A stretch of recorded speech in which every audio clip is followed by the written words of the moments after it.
Hi, everyone. I hope you're having a great day. This is the voice of Sarah Farmer to walk you through the Biliteracy Pathway Awards process.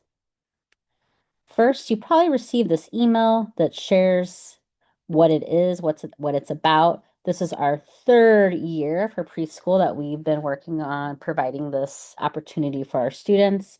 So shout out to the Elma department with Anita Iverson Comello, and then also Christina McLean in our research and data department for helping with the spreadsheets. In this letter, you have written instructions. So if you really like to read through things to see how things are done, you can click here on this link. And if you're ready to go ahead and just take a look at the spreadsheet, I'm going to visually show you and walk you through this. And again, this is for the Biliteracy Pathway Awards. So we want to recognize students who are able to count, sing a song, or tell a story, could be singing a story too, in English and in another language. And we have tons of languages out there, so we're able to honor anything that your children are able to do. Let me clear my annotations here. All right, so let's take a look at the spreadsheet. I'm going to click on Biliteracy Awards Pre-K class lists. Here you'll find a menu of all the sites with a preschool classroom.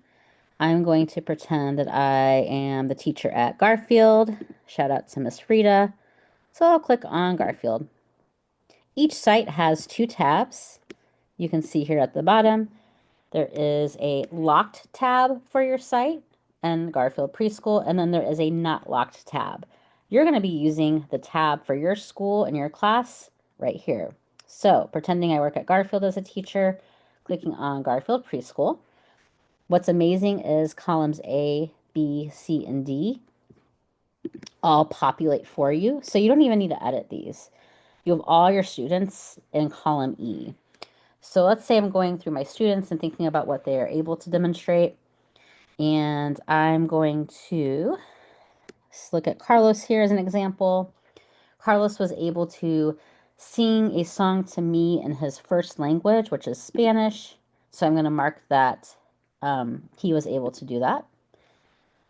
And then I can go over here to choose that language. You can find Spanish here.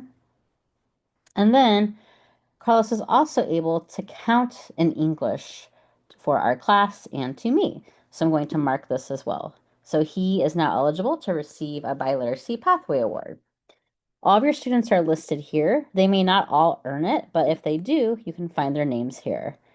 Let's say, for example, Dylan also did a great job singing a song for me in his first language. Let's say it's mom, and I'm just making these up. I don't actually know for certain. Well, actually, it tells me there, but here is mom. And then Dylan was also able to count as well in mom and English. And he did such a great job at it that I'm going to recommend him for the multilingual contest. So I'll click this button here. You only need to recommend 1 to 2, or you don't need to recommend at all, pending how things are going. If you do have someone you want to recommend, please just send me a video of them doing their thing to my email address, or you can also text a short video to this cell phone number. So if you have any questions, I or coaches are here to support you. This can be very open-minded, a creative experience, and we're just excited to honor our students and all of the diversity of language and culture that we have here in our district. Thank you so much and have a wonderful day.